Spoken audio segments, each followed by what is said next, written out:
Impact segment tonight for me. The top issues in the presidential campaign are improving the economy so that more jobs are created, defeating ISIS and the jihad overseas, and finally getting the immigration chaos under control. Those are my top three.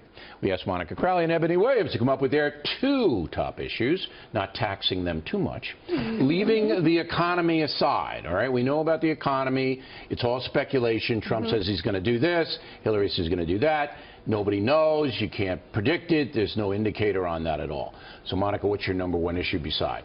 Rebuilding the military, strong national defense, and fighting the existential threat of Islamic fundamentalism. Because unless you take on those issues, none of the other issues matter. Okay. So today in Israel, another shooting. We're never going to wipe out terror, ever. It's always going to be there. But you say rebuilding the military.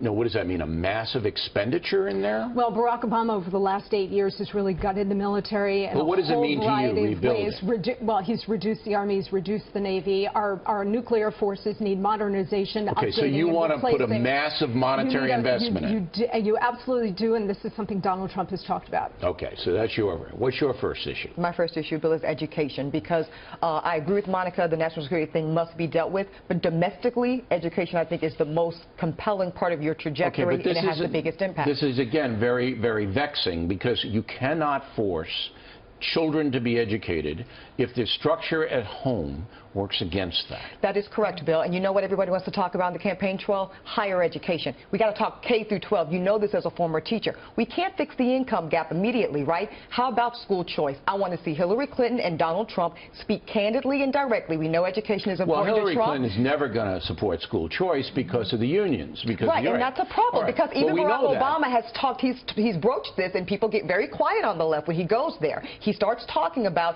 what's best, not for the teachers, and I love good teachers, but there's some bad ones too. What's best for the children. All right, so education is yours. What's your second? Illegal immigration, enforcing the borders, enforcing existing immigration laws. Okay, again, are you going to infuse a massive amount of money in there? Because you sound like a Democrat. All right, big spending on the military. I sound like Donald Trump. Now you well, take Trump out of it. This is Monica Crowley.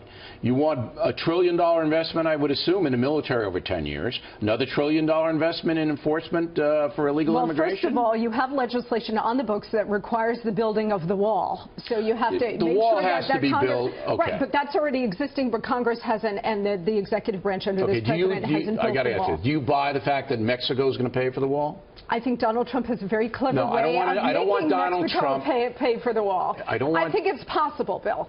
It's possible, in your opinion. It's possible to defray the cost to Mexico. Defray. Absolutely, yes. Okay, so they'll have a little lemonade stand on their side, and it'll be a sign, buy a cup and defray, por favor.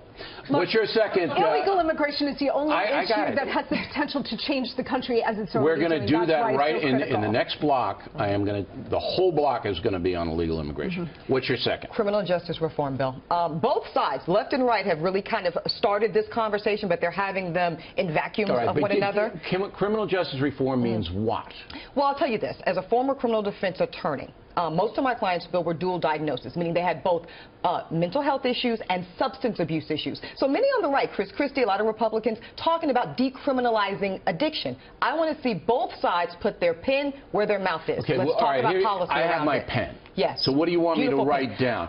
More money for rehabilitation? Not just more money, Bill. I want restructuring how we do it. We've got 3 strikes and you're out. Let's talk about rehab being a part of those opportunities. Let's talk about ways that we can go there. It doesn't work. All of this doesn't work, what you're saying, unless you have forced rehabilitation, mandatory rehabilitation. Yeah, we have drug court. I was a part of it. We have people successfully graduate. If you're convicted, Bill, if you're convicted, that's an opportunity to keep you out of mass incarceration that we talk about. I would support that.